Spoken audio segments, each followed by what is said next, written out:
blessing. I know it's been a blessing to us, been a blessing to me, but it's been a blessing to them.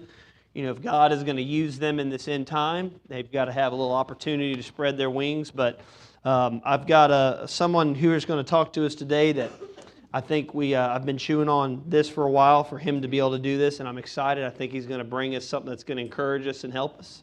And normally he works behind the scenes, but today he's going to be up front. So Brother Mike Orbella, if you'd come, he's going to share a little word with us this morning. Thank you, Brother Haney. First of all, I'd like to say thank you for giving me the chance to get up here and talk in front of the congregation. I'm Michael. Nice to meet you guys. I'm going to start off with a story from when I was in the youth group, back when I was 14, 15 or so.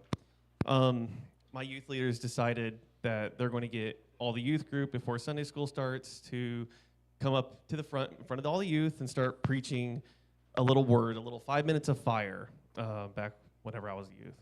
And when I was that age, I was scared to be in front of people. I was like, nope, not at all, not me.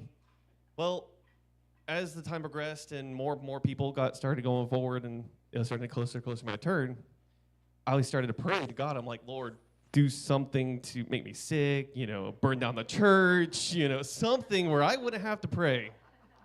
Well, that morning came where I knew I was the last one. I had to go up and preach. And so sun was shining. I was fine. Her church was still there. I'm like, okay, give me the words, Lord, if you're going to make me preach.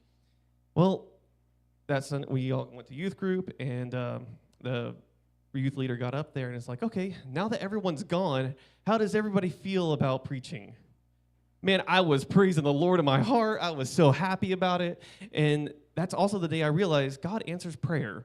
But that's not what I'm here to tell you about. As I got over my fear of being in front of people. But I had a new fear.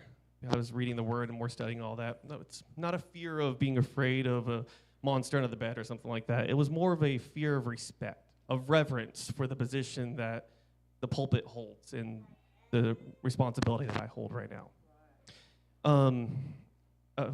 Communicating the gospel, basically, without making a mistake. And in Hebrews 13:17,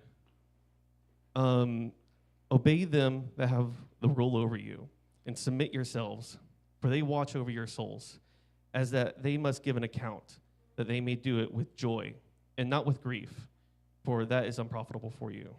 Also in Mark 9:42, whosoever shall offend one of the little ones that believe in me, it is better for him that a millstone were hanged about his neck, and he were to cast into the sea. Now I looked into the word offend, and in the Greek, it's actually scandalizo.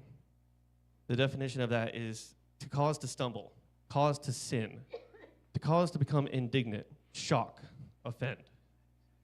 So the reverence of making sure I don't offend anyone, I don't cause anyone to sin, was a great concern of mine.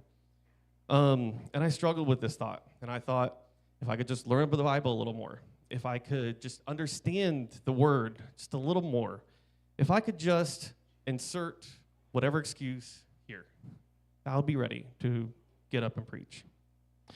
Well, years passed, and I got older, and I've done all those things, and I still just never felt right about it.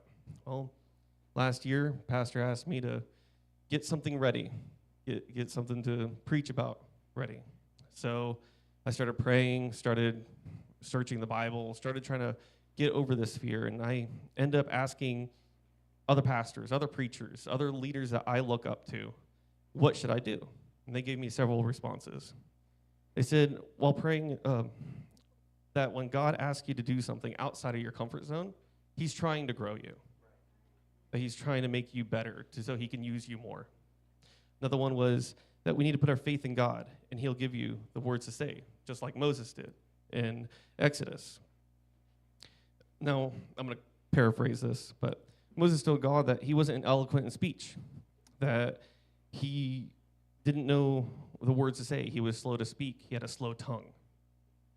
And he was just giving excuses to God, like how I was, about if I just could know more, if I could just learn a little more. God responded to him basically saying, did I not make you? I made the words of your mouth. I made your mouth. I know you. And he then said, I will give you the words to speak. Jesus said in Matthew 10:18 through 20, "And ye shall be brought before governors and kings for my sake, for a testimony against them and the Gentiles. But when they deliver you up, take no thought how or what ye shall speak, for it shall be given to you. For it shall be given you in that same hour what ye shall speak. For it is not ye that speak, but the Spirit of your Father which speaketh in you." So the point I'm trying to make is that we should trust in the Lord with all thine heart, and lean not to thine own understanding. In all these ways acknowledge him, and he will direct thy path. Proverbs 3:5 through 6. So whenever God asks you to do something that's outside your comfort zone, trust in the Lord, and he will lead you. Thank you.